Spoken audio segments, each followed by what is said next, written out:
안녕하십니까. 합계요법원 김한을 관세사라고 합니다. 자, 관세법 담당하고 있고요. 이번 관세사 1차 관세법 기출문제 총평 진행하도록 하겠습니다. 자,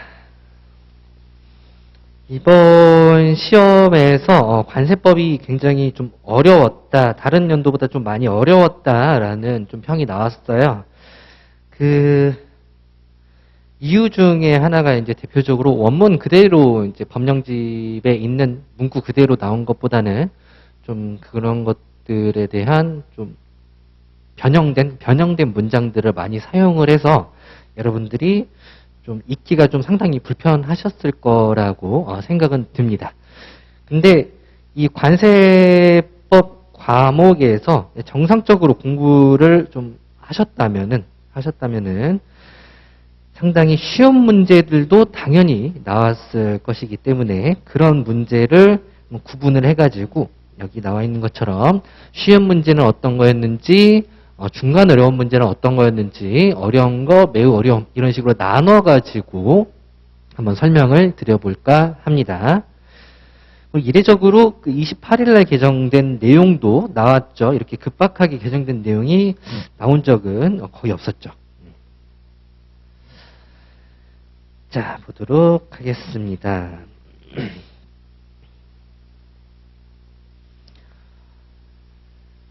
전체적인 총평을 설명을 드리자면은, 기본적인 내용을 숙지를 했다라고 하면은 65점 이상은 확보할 수 있는 수준이다라고 말씀드릴 수 있습니다.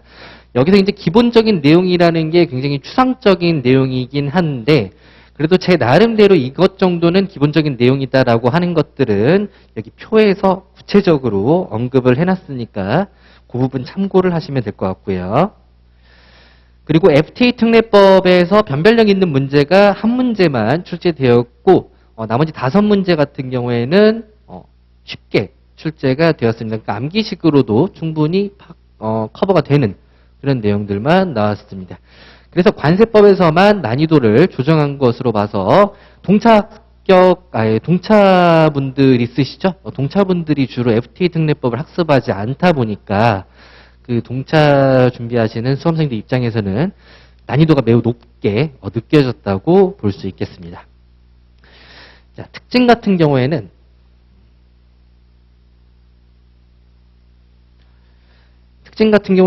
개정된 내용이 시행령 문제가 2문제나 좀 출제가 되었다. 그래서 28일 개정된 내용을 인지를 못하셨다면은 2문제나 놓칠 수밖에 없게 되는 거죠. 논리적으로 풀 수 있는 문제도 아니었어요. 자, 그리고 위원회 문제가 보통 한 문제 출제가 됩니다. 근데 이번에는 위원회 문제가 2문제나 출제가 되었어요. 근데 역시 위원회의 구성에 대한 내용만 출제가 되었으므로 해당 내용도 공부를 했던 학생들에게는 쉬운 문제라고 볼 수는 있겠습니다. 자, 그리고 10장부터 13장까지도 보통 2문제에서 3문제 정도가 출제가 되는데 이번에 4문제가 출제가 되었다는 것도 좀 이례적이었고요. 그리고 FTA 특례법은 매우 쉽게 출제가 되었습니다.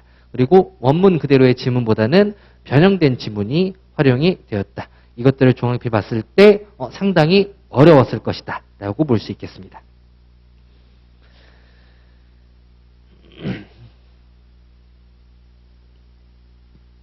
자, 장별 기출 한번 보도록 할게요. 장별 기출. 자, 1장에서도 상당히 많이 나온 편이고요. 2문제 정도 평균 나오는데 3문제가 나왔었죠. 2장은 역시 많이 나왔습니다.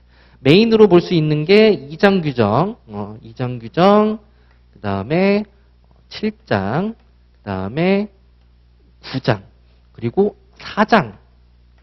여기가 굉장히 많이 출제가 되었었는데 의외로 4장이 출제가 별로 안 됐어요. 그리고 4장에서 나온 내용이 소액면세와 관련된 내용인데 이 소액면세와 관련된 것은 여러분들이 분명히 잘 알아놔야 되는 내용으로 설명을 드렸었죠. 그렇죠?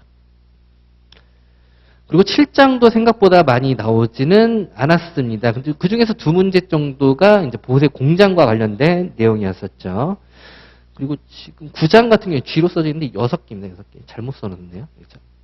6문제가 출제되어서 평균적인 이런 기출 빈도랑은 유사하게 출제가 되었다라고 보시면 되겠습니다. FTA가 6문제가 출제가 되었네요. 그죠?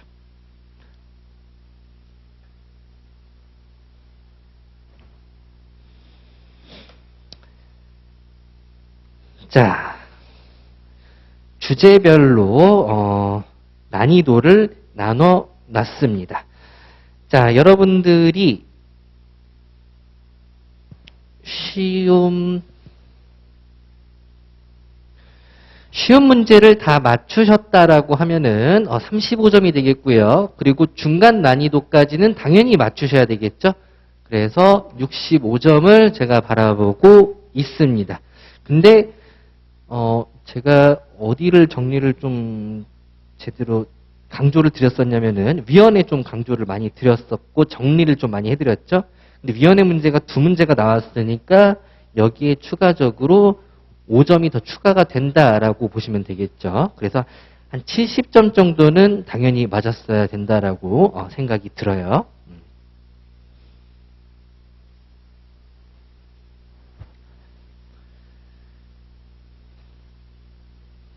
자, 쉬운 문제부터 한번 훑어보도록 할게요. 자, 1번 환급 문제, 2번 납세 의무자, 그리고 3번 서류보관기간, 제척기간, 기간과 기한, 소멸시효, 관세평가, 납세담보, 전부 다 과세 부분에 대해서 나온 내용이죠. 그 중에서 여러분들이 틀리지 말았어야 되는 내용은 제척기간하고 소멸시효는 절대적으로 나오기 때문에 틀려서는 안 된다라고 말씀을 드렸었던 부분이고요. 그리고 납세 의무자 파트도 2장 1절 통칙과 관련된 내용이기 때문에 여기도 절대 틀려서는 안 되겠죠. 서류보관기간은 너무나 당연한 거고요. 환급 부분은 쉬움하고 중간에 있다라고 보시면 되겠는데 환급 부분도 매우 중요한 내용이기 때문에 여기도 쉬움으로 넣어놨습니다. 자, 그리고 관세평가랑 납세담보 같은 경우에는 시행령 내용이랑 여러 가지 섞어놨기 때문에 이 부분에 대해서는 난이도가 조금은 있었다라고 보겠지만 공부를 정상적으로 하셨다? 그러면은 충분히 맞을 수 있는 내용이었다라고 볼 수가 있겠죠. 자, 그리고 청구 대리인, 그 다음에 감치 이런 거 말고요. 그죠? 소액면세 부분. 이것도 사장에서 자주 나오는 내용인데 사장에서 자주 나오는 내용이 소액면세와 관련된 부분, 그 다음에 여행자 휴대폰과 관련된 내용이 자주 나온다라고 강조를 드렸어요.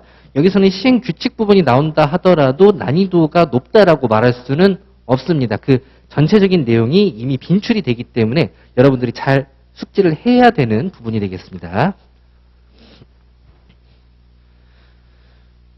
그리고 덤핑은 안 나왔네요. 그죠? 덤핑은 안 나왔으니까 나머지 세율 부분이 나오게 된다면은 쉽게 맞출 수 있겠죠. 자, 그 다음에 9장에서는 원산지, 그 다음에 9장 2절에 물품의 검사, 취하 및 각하, 그 다음에 AEO가 2문제가 나왔어요. AEO 부분은 여러분들이 보기 싫어하는 부분이기 때문에 상당히 난이도가 있기도 해요. 애초에 기본적으로 있기도 한데 시행령 부분이 주로 나왔으니까 이 부분은 상당히 어려운 내용이라고 보시면 돼서 제가 여기다가는 2.5점을 배점을 했고요. 나머지 같은 경우에는 여러분들이 충분히 알아야 되는 그런 내용이 되겠죠. 그 중에서도 원산지 9장 1절의 통칙 부분은 자주 나온다라고 말씀을 드렸던 내용입니다.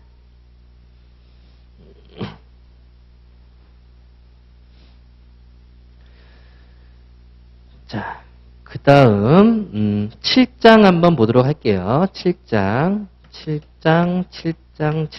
총 3문제가 나왔습니다. 근데 이 보세 공장과 관련된 내용이 2개가 나왔다라고 보시면 되겠습니다.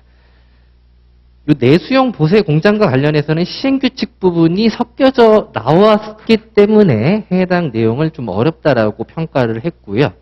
종합보세구역의 소비 또는 사용과 관련된 내용은 보세공장 제도를 잘 알고 있다라고 하면은 당연히 맞출 수 있는 내용이라서 얘는 쉬운 문제로 들어간다라고 보시면 되겠습니다.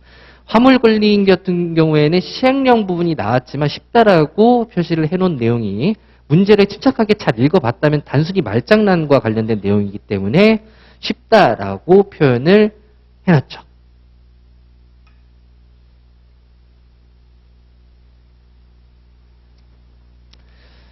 자, 그 다음 11장 보도록 할게요. 11장. 11장이 이번에 두 문제가 나왔어요. 네, 두 문제가 나왔는데 하나는 뭐 가격 조작제와 관련된 내용, 하나는 여러 가지 벌칙을 섞어놓은 내용이었는데 이 여러 가지 벌칙을 섞어놨다 하더라도 너무나 완벽하게 틀리는 문장들이 너무 많았기 때문에 해당 내용들을 숙지만 하고 있었다라고 하면은 보기만 했다라고 하면은 맞출 수 있는 내용이었습니다.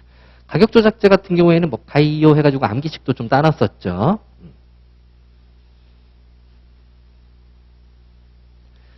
그 다음에 12장에서 위원회 문제가 나왔는데 위원회 문제가 두 개가 나왔어요. 그죠? 납보이랑 그 다음에 뭐가 나왔지? 정식조사 심의위원회 이렇게 두 개가 나왔는데 어려운 내용이죠. 이게 그냥 보기가 너무 힘드니까 어려운 내용이긴 한데 수업 시간에 말씀드렸다시피 관세청에 있는 거, 그 다음에 세관에 있는 거, 기재부에 있는 위원회를 나눠가지고 어떤 거 기준으로 설명을 드렸었냐면은 위원장이 누가 되느냐에 따라서 구분을 해놨었어요. 관세청과 관련해가지고는 어떻게? 차장, 고위공무원단, 그 다음에 5급 이상, 그 다음에 뭐 선출. 이런 식으로 나눠가지고 설명을 드렸었죠. 세관도 마찬가지고 이런 식으로 나눠서 설명을 드렸으니까 이 부분은 이 표도 아니죠. 이 그림만 여러분들이 숙지를 하고 있었다라고 하면은 쉽게 맞출 수 있는 문제입니다. 근데 이렇게 그림으로 숙지를 안 해놨다면 굉장히 어려운 부분이기 때문에 제일 어려운 난이도로 넣어놨습니다. 위원회 같은 경우에는.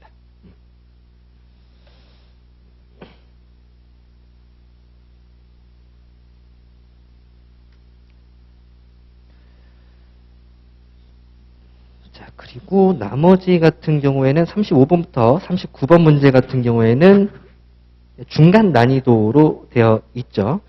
제가 FT 특례법은 6페이지로 PDF로 정리를 해드렸었어요. 그렇죠? 그림으로 정리를 해드렸었는데 그것만 숙지를 하더라도 이 5문제 정도는 맞출 수 있었다. 그 중에서도 꽁으로 주는 것들이 2개였다. 2개는 무조건 맞춰야 되는 거죠. 왜? 수입자 보관 서류는 거의 나올 가능성이 굉장히 높다라고 말씀을 드렸었고 그 다음에 용어의 정의는 그냥 읽어보면 아는 내용이었죠. 그래서 이 2개는 쉬웠고 나머지 하나, 둘, 3개는 암기식 알려드린 걸로 풀었으면 됐겠습니다. 자, 그리고 포상금 지급률 같은 경우에는 뭐 시행령에 있긴 하지만 이것도 상당히 좀 어려운 내용이라고 볼 수 있겠죠.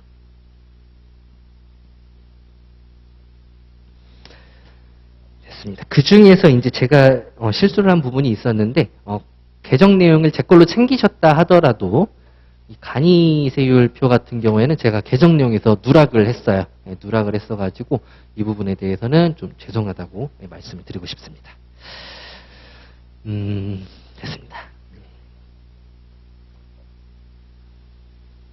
자, 여기까지 해서 관세사 1차 관세법 총평 마무리를 하도록 하겠고요.